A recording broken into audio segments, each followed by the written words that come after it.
Hello there, I'm Alan Matthews from Classical Guitar Shed, and in this video we're going to talk about the final chords of a piece.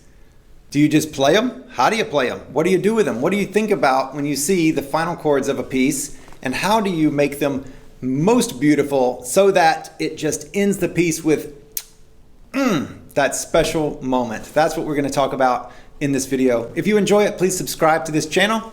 Let's do it. So here we have the final bit of Jesu Joy of man's desiring. Right? And we have an ending chord. The question is, how do we play this chord? Well, it's not rolled because there's no squiggly line. We might roll it, but I probably wouldn't roll this one. But assuming that we're going to play it all as one chunk, then what's the volume of each note? How do we play this so that it kind of puts this piece to bed really nicely? We obviously have 4 notes right here, right? 1, 2, 3, 4, right from the bottom to the top. So then which one is there a loudest note? Which one should be the second loudest? How about the third loudest and the fourth loudest? Like, what needs to be heard and what doesn't need to be heard within this chord? Or should they all be even? What should we do with this? Well, to answer this question, let's look at a little bit of music theory. That is a G chord, and this is a G scale. G, A, B, C, D, E, F sharp, G. This is just a G major scale. Do, re, mi, fa, sol, la, ti, do. Well, if we look at each of these and say, okay, each of these is a scale degree. The G is the 1, the tonic. And so A is the second, B is the third, on and on and on. So then, to make a chord, what we're going to use is the first, that's the name of the chord, the G. We're going to use the third, that's the note that tells us if it's a major or minor chord, and then we're going to use the fifth.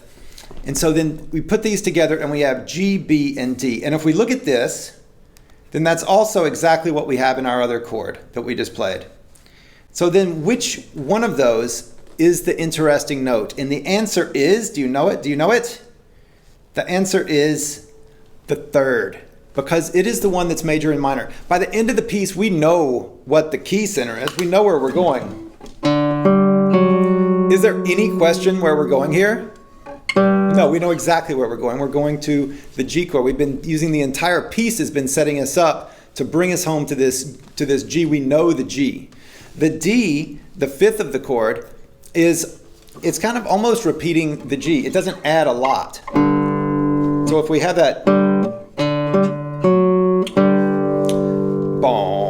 it's very straightforward, very little drama in that. But then once we add the B, now all of a sudden we get some color to this chord. Whereas just the 1 and the 5 are a little bit flat, very straightforward. This is like, in rock music, this is a power chords.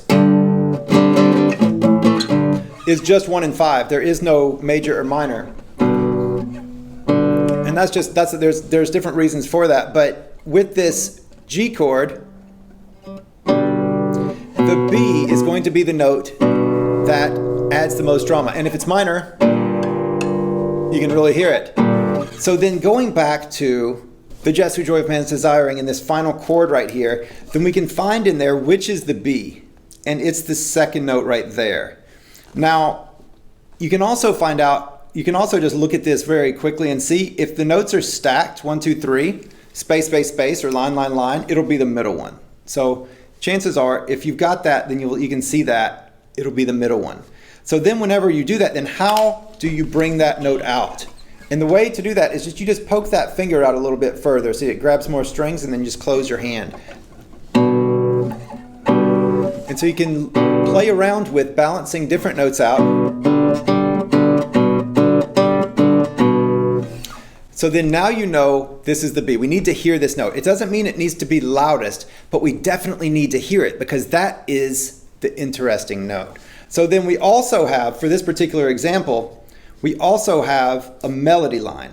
And this is important to note because not all do. So sometimes we have this melody line going through here like this, and it ends on the very final note. Boom, and then the chord is underneath it.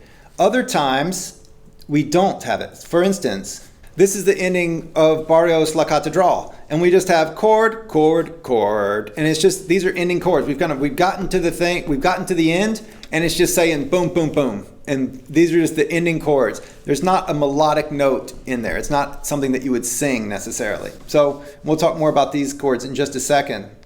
But here in Jesu, Joy of Man's Desiring, we do have melody notes. And so we need to hear this melody note as the ending of the piece, because we could just do it as, that's our ending of the piece, right?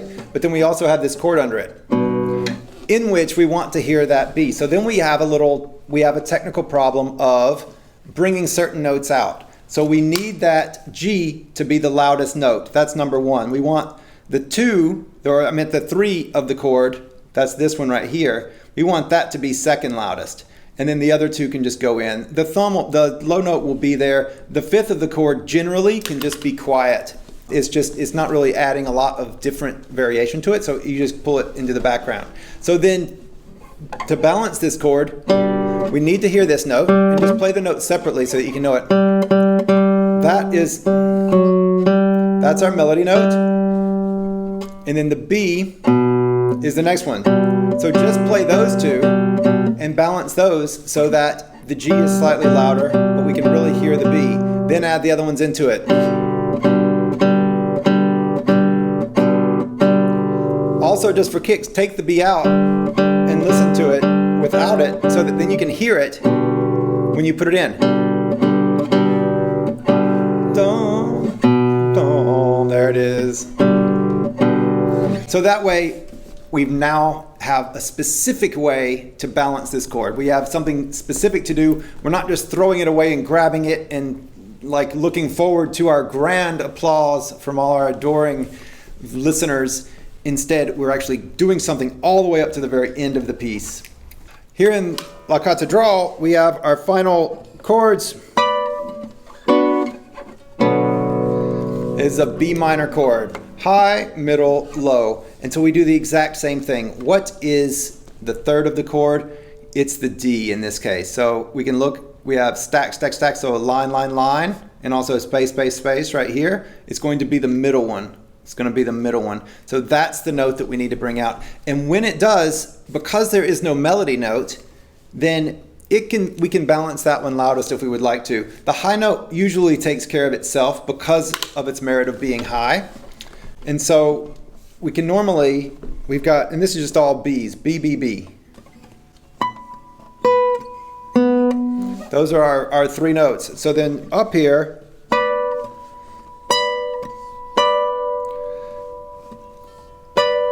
and so this one, it's with the I finger. That's going to sound a lot better than just the thin, nothing but B's coming out. Bring out the D, and then here. Bring out the D, there's our note, and it's a high drama chord. We still need to hear the B's because we don't want to overdo it, but we want to make sure to hear the 3rd of the chord. That's the whole point of this video right here. Da, da. And the more work that you put into sculpting these chords at the end of your piece, the better everything will sound. This also works for standalone chords, just within a piece, so that if there are just chords that are somewhat accompanimental, but they're just like taking us from one section to another or something like that, you can balance the 3rd out on those as well. And well, honestly, every time you have a chord, you can look at it and say, what are my chord tones and how am I going to balance it? So this has been the final chords of a piece, but you could actually use it for any chord of a piece. And the big rule of this is make sure you can hear the 3rd of the chord. All right, I hope you have enjoyed this. Take this right now, turn off your computer and go to your guitar and find a final chord in one of your pieces and look at it in this way. Pull out the sheet music, even if you have it memorized, look at it and say, what note should be the loudest, what note should be the second loudest, and then work on actually making that happen and see what happens for you. Super fun practice. All right, please subscribe to this channel and I'll talk to you soon. Bye-bye.